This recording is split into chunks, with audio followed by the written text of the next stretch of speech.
বিসমিল্লাহির রহমানির রহিম। একদিন এমন একটা মুহূর্ত আসবে যখন আপনি আর কিছুই ঠিক করতে পারবেন না। না কথা, না সিদ্ধান্ত, না ফিরে যাওয়ার সুযোগ। শুধু একটা কথাই বারবার মনে আসবে, আমাকে ক্ষমা করে দাও। কিন্তু তখন হয়তো শোনার মতো কেউ থাকবে না, কারণ মৃত্যু তখন আর থেমে থাকবে না। আমরা সবাই জানি এই পৃথিবীতে একটা সত্য আছে যেটা নিয়ে কেউ তর্ক করে না। সেই সত্যটার নাম হলো মৃত্যু। আজ নয় কাল একদিন এই শব্দটা নীরবে এসে আমাদের সবার জীবনের সামনে দাঁড়িয়ে যাবে। দীর্ঘদিন আইসিইউতে কাজ করা একজন নার্স একদিন বলেছিলেন, আমি শত শত মানুষের শেষ মুহূর্ত দেখেছি, কিন্তু আশ্চর্যের বিষয় জানেন, মৃত্যুর আগে একজন মানুষও কখনো বলেনি আমার আরো টাকা দরকার বা আমাকে আরো ক্ষমতা দাও। কখনো না। সবাই শুধু বলেছে, আমি যাদের কষ্ট দিয়েছি তারা যেন আমাকে ক্ষমা করে।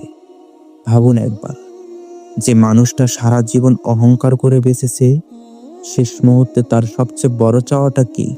ক্ষমা। মডার্ন নিউরোসায়েন্স বলে, মৃত্যুর ঠিক আগ মুহূর্তে মানুষের মস্তিষ্কে হঠাৎ করে গাম্মা ব্রেন ওয়েভ বেড়ে যায়। এই ওয়েভ সাধারণত দেখা যায় গভীর সচেতনতা, আত্ম উপলব্ধি আর স্মৃতির সময়।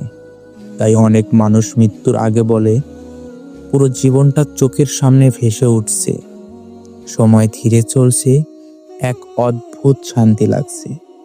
বিজ্ঞান এই অবস্থার নাম দিয়েছে লাইফ রিভিউ ফিনোমেনন। মানে কি জানেন? মৃত্যুর আগে মানুষের ব্রেন নিজেই তার জীবনের হিসাব নেয়। এক্সিস্টেনশিয়াল সাইকোলজি বলে, মানুষ আসলে মৃত্যুকে ভয় পায় না, মানুষ ভয় পায় তার অসম্পূর্ণ জীবনকে। এজন্যই মৃত্যুর আগে সবচেয়ে শক্ত মানুষটাও নরম হয়ে যায়। বহু বছর কথা না বলা মানুষের কথা মনে পড়ে, ছোট ছোট অন্যায়গুলো হঠাৎ করে ভারী হয়ে ওঠে।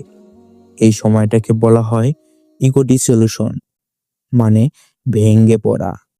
মানুষ বুঝতে পারে সে আসলে কতটা ক্ষুদ্র, কতটা অসহায়।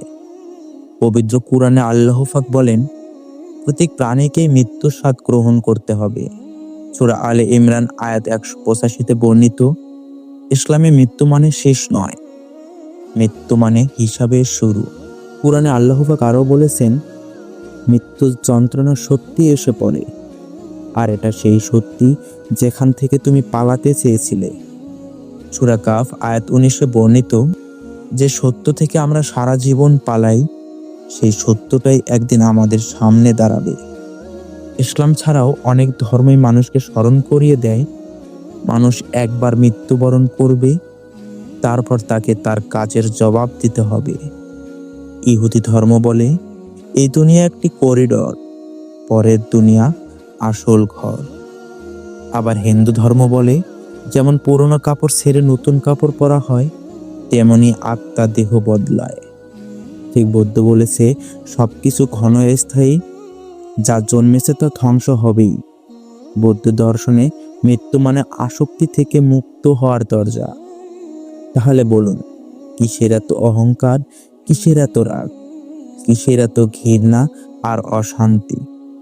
শেষ পর্যন্ত ক্ষমতা যাবে না, সম্পদ যাবে না, সাথে যাবে শুধু আপনার কাজ, আপনার আচরণ, আপনার হৃদয়। আসুন, বেশি দেরি হওয়ার আগেই ভালোবাসতে শিখি, ক্ষমা করতে শিখি, মনটা হালকা করি। কারণ মন শান্ত হলেই এই দুনিয়ায় কাটানো দিনগুলো কাটবে শান্তিতে, আর শান্ত হৃদয়ই পরকালের সবচেয়ে বড় উপহার। ভিডিওটি ভালো লাগলে চ্যানেলটি সাবস্ক্রাইব করবেন এবং আপনার বন্ধুদের মাঝে ভিডিওটি শেয়ার করে দেবেন।